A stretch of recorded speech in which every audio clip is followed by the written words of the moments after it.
Hey guys, welcome to another paper review podcast episode. I'm your host, Mark Flores. Tonight we are going to do a review, a quick little preview on Extreme Rules 2016, which happens this Sunday on the WWE Network or on pay per view. Tonight I want to tell you guys, the audience, what can we expect at Extreme Rules 2016?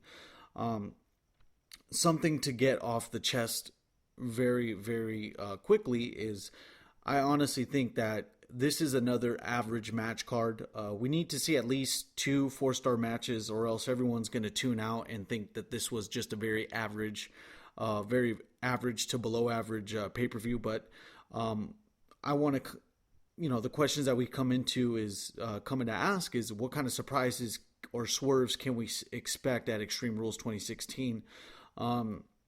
And to my expertise, I mean, the only surprise I could see happening at Extreme Rules 2016 is AJ Styles winning the heavyweight championship belt. I know I said the same thing at Payback, but that is pretty much the only surprise I can see coming. A clean win or one through a heel turn shouldn't hamper his momentum with the WWE Universe. He is very well liked with the fan base, so it should be very needed within the WWE Universe to see AJ Styles actually win the World Heavyweight Championship, but more than likely we might not see that happening. But before we get into detail, let me just get the commercials out of the way. This paper review podcast is brought to you by Game Swappers. Game Swappers, buy, sell, and trade your retro games and next-gen consoles. That's Xbox One and PlayStation 4. You could come into contact with Game Swappers via Instagram at GAMESWAPPERS. That's GAMESWAPPERS. Game Swappers, buy, sell, and trade. Keep in mind, guys, that if you do share any one of my podcasts, that's the Paper Review Wrestling Podcast, the Mark and Andre Show, or even Retro Collecting 101, you'll be able to get 10% off towards your retro game purchases. So if you share it through any form of social media, you'll be able to get 10% off through Game Swappers. Just make sure to mention the podcast and share it. All right, guys, so now let's go through the match card in order, and I'll briefly give key points and assess and discuss what I expect to happen. Keep in mind that this paper review podcast always tries to do I always try to do my best to actually give you the latest news and updates and scoops on storyline updates and pay-per-view reviews and actual post and analysis on these pay-per-views here. But a little step back here is that I just want to tell you guys is that the WWE has been so cut and dry and so predictable that it's not really worth it these last couple months to actually be giving you guys scoops every week. I've seen that the WWE storylines have gotten quite bland, and they're kind of in the cold winter of the pay-per-view months. But hopefully we'll see a surprise change when we see a couple of the guys come back from the roster. We're already seeing a couple of resurgences with the Intercontinental scene, so that's good to see as well. Not a lot of people expected the Intercontinental scene to be done this well so far, so I'll be able to go into detail and give you guys a perspective on that. The first match that we have on the card here is Dolph Ziggler versus Baron Corbin. This is nothing but a match to have Baron go over Dolph Ziggler, and that's about it. If booking wanted to actually make Baron Corbin intimidating, they screwed up by actually giving a victory to Dolph Ziggler at Payback. I think Baron Corbin isn't really, to me in my eyes, I don't think he's going to be one of the stars of the new era. I think they're going to give him this push for now, and then if it just doesn't work out, I mean, he's good mid-card status. I mean, he's a good worker. That's all I can give him. He does work a lot of dates. But I'm honestly not really sold on him, and I'm not trying to say I speak for the consensus of the WWE audience, but some of the stuff that WWE tries to shove down the throats of the audience really doesn't work, and Baron Corbin is one of them. But I'm really not sold on him, but what I do know is that the WWE is investing a lot of time into his character, so WWE is seeing something I am not. So that is something to take away from what we're actually seeing with Baron Corbin, despite the fact that a lot of people don't like him. WWE is just going to be rolling with it as of now. So that's something to take away from all this. Putting another loss on Dolph Ziggler just adds another nail to the casket of his unused potential. But, what are we going to do now to see Dolph Ziggler not be successful anymore? I mean, this is kind of like the run-of-the-mill stuff now that we see with Dolph Ziggler, is that he's actually not going to be used on the main level scene, and that's something that not a lot of people can accept. But, what's going to basically happen is that the pre-show will start, and Baron Corbin does his thing, beats up Dolph Ziggler, and Baron Corbin does his end of days, and then that's it. This adds, this fills in a gap between storyline and added airtime between SmackDown and Raw, and Dolph Ziggler is just going to walk into another useless storyline, and that's what we're going to see till his contract expires. He'd probably leave early like Wade Barrett. I wouldn't doubt it at all, actually. Just because Dolph Ziggler has been used to this extent where it's like he doesn't get used to his full potential for all that talent, for being one of the best workers in the business, and to be one of the best sellers in the business as well. Not a lot of people, see the things that a lot of the fans appreciate, and those are one of the many things that Dolph Ziggler can bring to the table. So that's all I'm going to say on that one. I'm going to give Baron Corbin the W on this one. Baron Corbin's going to go over Dolph Ziggler. This is going to elevate Baron Corbin to a level where, he beats Dolph Ziggler, and Dolph Ziggler is a former world champion, so that adds prestige to him. So more momentum for Baron Corbin. Dolph Ziggler doesn't really lose out by losing to Baron Corbin. Next up, we're going to have the Fatal 4-Way for the Intercontinental Belt. We have The Miz, the champion, versus Kevin Owens versus Sami Zayn and Cesaro. This match will be one of the 4-star matches I need to see during this pay-per-view.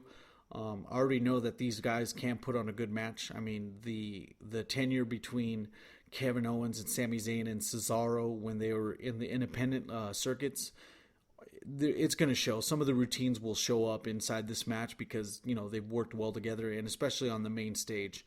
The talent on this card nearly promises that everyone will be on their A game. That I can guarantee you. The Miz works really hard.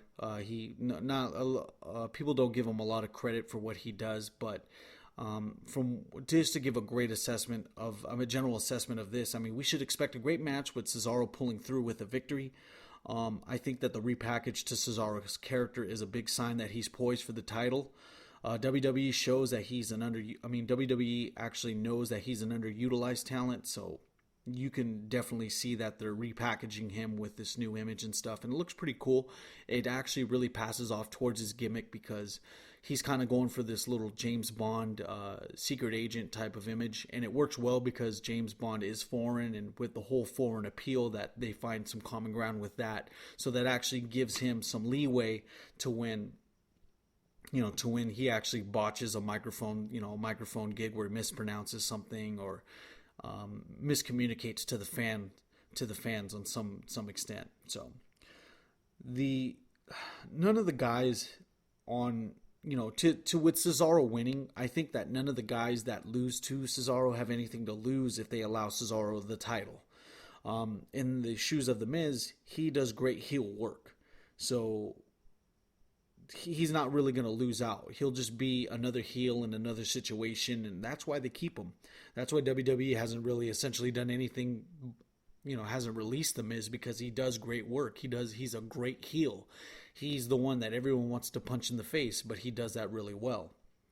A loss at this stage won't really hurt him. I mean, he's been in the WWE almost 10 plus years, and so it's really not going to do him any harm for him to lose this one out because he's already won the Intercontinental title multiple times. Sami Zayn, on the other hand, he's young enough to bounce back. What we can see from Sami Zayn is that he's going to get a huge pop when he actually wins the title, and that will be good because he actually does a great job. As I mentioned before on a podcast where I mentioned him during his NXT run, is that he actually does a good job of actually holding his psychology on the face, and he's actually able he's actually able to take you on this ride that makes you believe that he can actually overcome all these odds, and make you believe that he'll actually take a win sometime. And when he actually does take that win, everyone's going to pop for him and everyone will like it and everyone will enjoy it. So Sami Zayn is definitely young enough in his WWE career to actually bounce back and get a championship whenever he deserves it. Kevin Owens, in regards to Kevin Owens' situation, Kevin Owens has won this twice already, so he'll be okay with winning the title some other time. I mean, you could tell by WWE actually giving him the title, the Intercontinental title twice, is that they know that he's actually poised for great things. They're actually building up his rapport right now.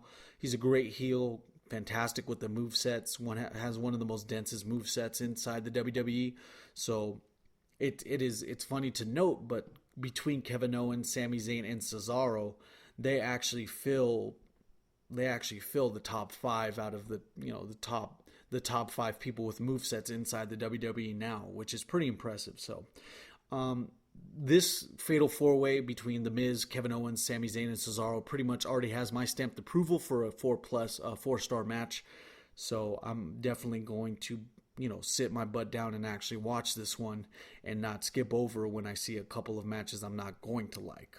So it is definitely going to be a match to see. It's going to be one of those that people are going to be talking about. I pretty much imagine there's going to be a couple spots that a lot of people will re-mention on the Raw on the Monday fallout of Payback of Extreme Rules 2016. The next match we have is Charlotte versus Natalya in a submission match. So 2 of the best female talents go at it for a rubber match at Payback. What they did at Payback to now what they're going to do in actual Extreme Rules, it's actually going to be pretty cool because the submission match really is going to be going well. So hopefully we actually see something happen between, the stipulation, and hopefully nothing happens where Ric Flair actually interferes or something of that sort. Unfortunately, I can only see that Charlotte's going to go away with the title. Yes, I would love to see Natalya take the strap, but for the sake of the new era, she will be the sacrificial lamb for Charlotte and be another diva that she's taken down on the way to, basically losing the title to either Becky Lynch or Sasha Banks at SummerSlam. Charlotte will be able to get a clean win and basically prove to the WWE Universe that she can win a match without Ric Flair by her side. One of the swerves that I might see is that Natalya actually wins the Divas Championship and then enters a fatal 3-way with Sasha Banks at SummerSlam, perhaps. Hopefully we get to see something of that nature, but we'll see. There's not much we can really say about this feud right now, because between Charlotte and Natalya, this feud has actually hit its ceiling, and it hit the ceiling at Payback. Without Ric Flair kind of interfering, it kind of loses some of the prestige, but that's not doing a disservice to these that's not giving a disservice to these ladies what they can do in the ring. Charlotte and Natalya definitely know what they're doing in the ring, and they'll actually put on a good match. This would be one of the matches I would want to see, because I know they always put on great matches, even when Natalya had her brief stint when she faced Charlotte in NXT. To what they did at Roadblock, and to now what they're going to do at Extreme Rules 2016. So that's what I'll say on that. I'll give Charlotte going over on Natalya with her losing to the figure 8. So we'll see that. If she wants to get some real heat, maybe she'll tap out with the sharpshooter. So we'll see. We'll see if Charlotte can actually put the sharpshooter on her. Who knows? I know they're real strict about using that submission if you're not part of the Hart. If you're not part of the Hart family, you have to get special permission to use the sharpshooter, is what I heard. So, the New Day versus the Vaudevillains. The question going into this match is, will the most over tag team trio in recent memory take a loss to the most underwhelming tag team of this year? I say underwhelming because of this. The Vaudevillains are fresh, right? So fresh that the WWE Universe can't connect with these guys. The basic moniker for these guys is, we're from the 1800s, you're not. We're better than you because you're not from there. That doesn't work without effective promos and proper buildup. If WWE is aligned with the fans for once, they will see that the wiser move is to have the New Day win and properly fight Enzo and Cass for a great match and a microphone slugfest over at SummerSlam. I don't see the New Day losing this match. I mean, if you're looking in terms of marketability and figure sales, I don't think that the smart idea is to have the New Day lose the straps. They work well without the championships. That's a given. But to lose to the Vaudevillains when the Vaudevillains don't really have a sense of purpose within the WWE now as a tag team, it's kind of, bad. It would be bad to see them win at Extreme Rules. For it goes like this: if Enzo Amore didn't get injured at Payback, we would be seeing Enzo and Cass go against the New Day at Extreme Rules, but it's not going to happen. Now we have the Vaudevillains taking the role of Enzo and Cass at Extreme Rules. That's what we're going to see this Sunday. But if the WWE, if WWE creative is a little wise, I don't think it's wise to actually give the Vaudevillains the titles. Hopefully they can put on a good match. I know the Vaudevillains they have good tag team chemistry. That's something I can give them. But cutting promos and stuff is not really their forte. They're not really that good of heels. They're not that developed. They have tons of potential. That's what I can give them. I know I'm not really sold on these guys, but they do have tons of potential. Hopefully we could see something between these guys. So that's what I'm going to say on that. I think the New Day is actually going to go over with retaining the titles at Payback Extreme Rules 2016. Now we have Kalisto versus Rusev. This match might carry the same ability to be as good as Ryback versus Kalisto at Payback. But will Rusev be the Bulgarian powerhouse like he was in 2014 and regain the U.S. title? Or will Kalisto retain and have another elite name added to his U.S. title run? He's already beat Alberto Del Rio and he's already beat Ryback. So this is something we need to see between now and Sunday. In all honesty, the star power of Rusev is worn thin to me. There's a lot of other powerhouses that can do exactly what he does, plus more. I could see Kalisto walking away with the title. I can see this being a good match, especially with the size differential. It'll be a great match if both can call the spots effectively and work well together. I think Kalisto and Ryback had one of the most underrated pre-show matches this year. Probably the last 2 years, as a matter of fact, because it was such a good match with Kalisto and Ryback. There was a lot of good spots, and there was a lot of chemistry between the two in it, and you really believe that these guys are really going at it with each other, and that's what actually builds a good match, especially with a good dynamic of a size differential. I really like that. I really like that whole David versus Goliath MO. So hopefully, logically speaking, that we're probably going to see Kalisto win it at Extreme Rules 2016 against Rusev. But who knows? That might be one of the actual surprise swerves, is that Rusev actually wins and begins dominating again with the U.S. title, becoming a two-time champ. So we'll see at the end of the day. Next up on the docket, we have Dean Ambrose versus Chris Jericho in an Asylum match. For those who don't know, they actually displayed the Asylum match this Thursday on SmackDown. An Asylum match is basically a regular cage match, but you have items. You have a hardcore style items hanging from the top of the cage, so you're able to grab them and beat people up with all those set objects like kendo sticks. I think they had steel chairs, and they have a straitjacket. So I think the stipulation might be is if you put your opponent in a straitjacket, you'll be able to win. So it's not really essentially escaping from the cage, but I'm not really too sure. But we'll see the stipulation once Extreme Rules comes in.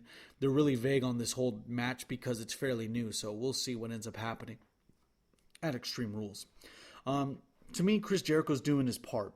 He's maxing out his heel persona right now. He's doing a great job, but the WWE Universe is really just done and worn out with Y2J and whatever he has to offer.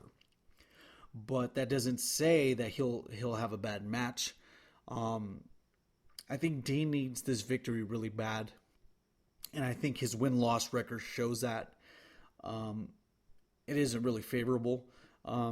I expect Dean to win this match over Chris Jericho, and to actually solidify himself a win over Chris Jericho would actually do a lot more good than harm to to the other party. This isn't going to affect Chris Jericho at all because Chris Jericho carries his prestige of the Attitude Era, so it doesn't really matter what happens. Even if Chris Jericho leaves for a couple months and comes back like he does all the time, we'll be able to miss him for a little bit and hear a decent pop when he comes back. It's always entertaining to see him cut a promo live. I'll give you that. Dean Ambrose is one of the anchors to the new era, this quoted era that they're trying to run through our throats, which is pretty much, it's a good name. It's a good moniker for this new era. So I enjoy the name. So him, Dean Ambrose, Seth Rollins, and Roman Reigns are pretty much basically the people, the group, the Shield are the main anchors to this new era. So it's something to see. Expect Dean Ambrose to get the victory in this Asylum match against Chris Jericho. There's really, this pay-per-view essentially is really cut and dry. If they really want to spice everything up, you need to have a couple swerves where the unexpected actually happens. But who knows? We'll see what ends up going down this Sunday on the WWE Network. The next match is the main event. We have Roman Reigns versus AJ Styles. This bout can possibly be one of the best matches on the whole card. AJ Styles definitely carries Roman Reigns. You can see it from Payback, what they had to do at Payback. All AJ Styles has to do essentially is just duplicate the same match. I'm not saying move for move, but keep coming to some of the similarities the same, and you'll have the same allure of what you had at Payback, the same type of good match that you had at Payback. It's good to see Roman actually have a good match at a pay-per-view for once. Roman knows how to work. I'll give him that. So it's a given that these two can actually put it together and actually give the audience a good match. I say that it's funny too because this match actually has 4 possible outcomes. AJ does a heel turn and the club gets involved and then wins the title. Or Roman officially turns heel and retains. Seth Rollins interrupts and becomes leader of the club, causing this random swerve that no one saw coming because they expect Seth Rollins to come and appear in July. Or AJ turns face, loses title, and Roman becomes leader of the club, retains the title. Those are one of the 4 scenarios. I know those 4 scenarios give a lot of chance, but one of those things probably has to happen in order for us to be completely surprised of the outcome. Payback was not really too cut and dry because you saw that AJ Styles was actually putting a good series of moves before Roman Reigns actually kicked out. So, all in all, my overall synopsis for this match is the best way to add prestige to this title is to make sure that whoever wins, they actually give this title a long run till SummerSlam, or just let Roman keep it till they have Seth Rollins healthy enough to do a fatal 3-way at SummerSlam. That match has tons of potential. I can see it now as one of the main events at SummerSlam, but we'll have to wait and see. Logically speaking, I see that Roman Reigns might retain, but I want to see some surprises. I'm tired of seeing the last 4 pay-per-views have been so cut and dry that it's really kind of leading me and a lot of fans uneasy about this stuff, but it's still entertaining to watch, and that's what reels us back in. So that's my whole prediction on Payback. Hopefully you guys enjoyed it. I want to let you guys know is that this paper review podcast has been brought to you by Game Swappers. Game Swappers, buy, sell, and trade your retro games and next-gen consoles. That's Xbox One and PS4. You could come into contact with Game Swappers on Instagram at GAMESWAPPERS. That's GAMESWAPPERS. Game Swappers, buy, sell, and trade. Keep in mind, guys, that if you do share my podcasts, Retro Collecting 101, Paper Review Wrestling Podcast, or the Mark and Andre Show, you'll be able to get 10% off at Game Swappers with your retro trade-ins, or you'll get 10% more towards your retro trade-ins. Simply mention your share that you did share the advertisement. We'll be able to confirm it and go from there. You'll get your 10% off. Otherwise, my final thought on this whole Payback thing is that, to reiterate, I want to let you guys know is that this pay-per-view seems too cut and dry. I kind of want to see a couple swerves, a couple surprises. So hopefully we have something of that nature happen at Extreme Rules 2016. I'm really excited for at least two of the matches: AJ Styles versus Roman Reigns, and the fatal four way for the Intercontinental Belt. I'm excited for that. And the most surprising turn I might see might be with Charlotte and Natalya. Something might happen there, but that's just my gut feeling. But other than that, you guys have a good night. This has been a review of Extreme Rules 2016. Have a good night.